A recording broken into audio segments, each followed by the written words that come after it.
So today, I decided to put myself in a third-person perspective and think about what it was like when I first arrived in Israel, and I realized there are a lot of things that I wish I knew before I came to Israel. And today is a video compilation of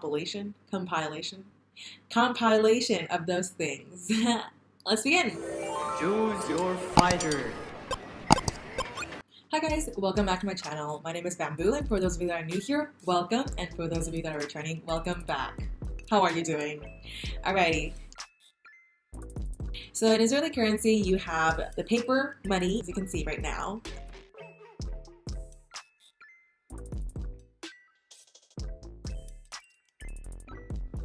Yeah, I have 100. But here's where the interesting part gets. The coins. Now. As you can see on the screen, we have 1 shekel. We have fraction. We have a golden 10. We have a 10. What does that all mean? 1 shekel looks like this little tiny child. 2 shekel looks like this. Tiny child. Don't have the 5 shekel. Look at the screen, okay? Great. Next up, we have the 10 shekel. What is the 10 shekel? Is it the golden one or is it the one with 2 colors? This is a 10 shekel coin. It has 2 colors. Remember that, okay? 10 shekel has how many colors? 2. Why do I keep doing this? Like I'm trying to something like kids channel.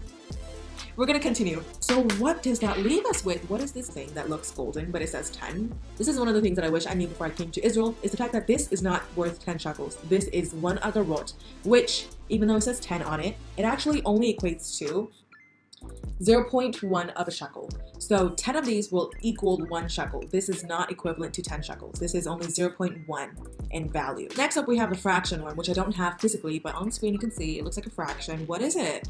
It is 0.5 in shekel value. I don't know what its name is, but it basically equates to, well, obviously 5 of these agarot. So 2 of those fraction ones would equate to 1 shekel in value, of course. On it looks like it's 10, but in value, it is 0.1. One of the things to keep in mind of in case you pay more, pay less, probably will pay less if you pay with that, thinking it's 10 shekels.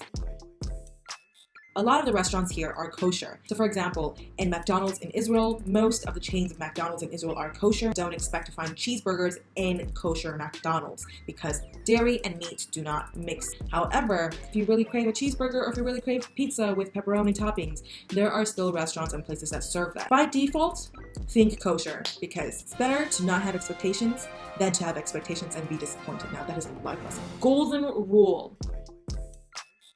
We do security checks every time you enter like a big mall or like a big building. There will be a guard standing at the door to check your bags. It's usually just a brief checkup, a brief security check to check that you're not bringing anything dangerous or anything that could cause harm into the building that you are entering. So for most like large malls and large buildings, they would have security checks, and for smaller places, they usually don't require security checks.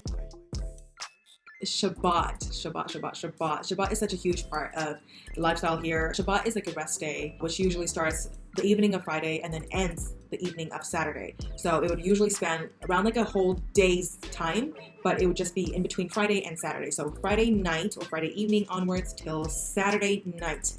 That's where Shabbat takes place. Usually most stores, like most grocery stores, most restaurants, public transportation, things like that would be closed and they would not be open. There are 24-hour stores still continue to open Friday night and they still continue to open Saturday morning because it's 24 hours. If you are planning on going out to eat or ordering from a specific place, keep in mind that they might be closed on Shabbat, and life is, you know, a little bit annoying when that happens, but it's okay.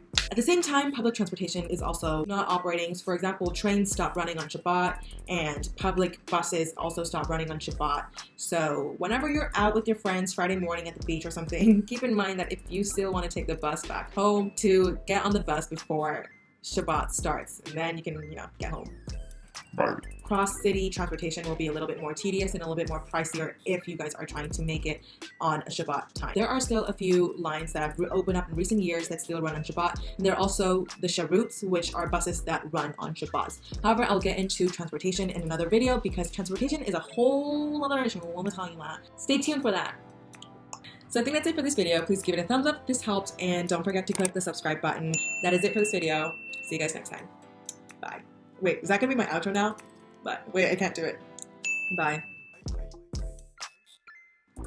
During this pandemic time, like the days have all merged together and I don't remember which days are which days. And so there was one day and my brother was over and I was like, do you want to go grocery shopping right now? And he's like, fam, it's Friday night. And I was like, all right. Supermarkets are closed. Yeah, that's Shabbat for you kids.